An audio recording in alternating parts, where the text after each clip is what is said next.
ಬೇಡ ಕಣೋ ಮಗನೇ, ಈಗ ರಾತ್ರಿ 11 ಗಂಟೆ ದಾಟಿದೆ. ಈ ಹೊತ್ತಿನಲ್ಲಿ ಬೆಂಗಳೂರು ಬಸ್ ಹಿಡಿಯೋಕೆ ಹೋಗ್ಬೇಡ. ನಮ್ಮೂರ ಗಡಿ ದಾಟುವಾಗ ಆ ಪಾಳು ಬಿದ್ದ ಹಳೆ ಮನೆ ಹತ್ರ ವಾತಾವರಣ ಸರಿ ಇಲ್ವಂತೆ ಕಣೋ. ಅಯ್ಯೋ, ನಿಲ್ಸಿ ಅಪ್ಪ ನಿಮ್ಮ ಮೂಢನಂಬಿಕೆನ. ಇವತ್ತಿನ ದಿನದಲ್ಲೂ ದೆವ್ವ ಭೂತ ಅಂತ ಹೆದರ್ಸ್ತಿರಲ್ಲ. ನಾನು ಸಿಟಿಗೆ ಹೋಗಿ ದುಡ್ಡು ಮಾಡ್ಕೊಂಡು ಬಂದು ಇಲ್ಲೇ ದೊಡ್ಡ ಮನೆ ಕಟ್ಟಿಸ್ತೀನಿ, ನನಗೇನು ಆಗಲ್ಲ.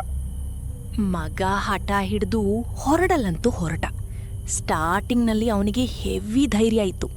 ಆದರೆ ಊರು ದಾಟ್ತಾ ದಾಟ್ತಾ ರಸ್ತೆಯಲ್ಲಿ ಗಾಳಿ ಜೋರಾಗಕ್ಕೆ ಶುರುವಾಯಿತು.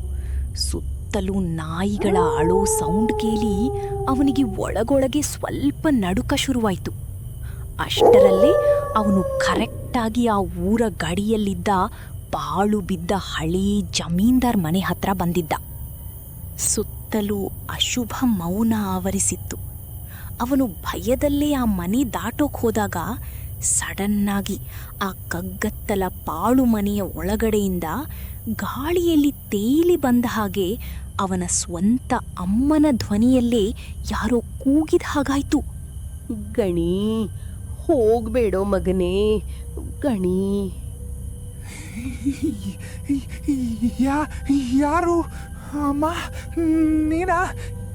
ಯಾರಲ್ಲಿರೋದು? ಅವನಿಗೆ ಅಮ್ಮ ಮನೆಯಲ್ಲಿದ್ದಾರೆ ಅಂತ ಗೊತ್ತು. ಆದರೆ ಈ ಧ್ವನಿ ಕೇಳಿ ಜೀವನೇ ಬಾಯಿಗೆ ಬಂದಂಗಾಯ್ತು. ವಾಪಸ್ ತಿರುಗಿ ಓಡೋಣ ಅನ್ಕೊಳ್ಳೋ ಅಷ್ಟರಲ್ಲಿ ಆ ಪಾಳು ಮನೆಯ ಒಳಗಡೆಯಿಂದ ಈ ಬಾರಿ ಭಯಾನಕವಾಗಿರೋ ಮತ್ತೊಂದು ವಿಚಿತ್ರ ಧ್ವನಿ ನರಳ್ತಾ ಕೇಳಿಸತ್ತೆ.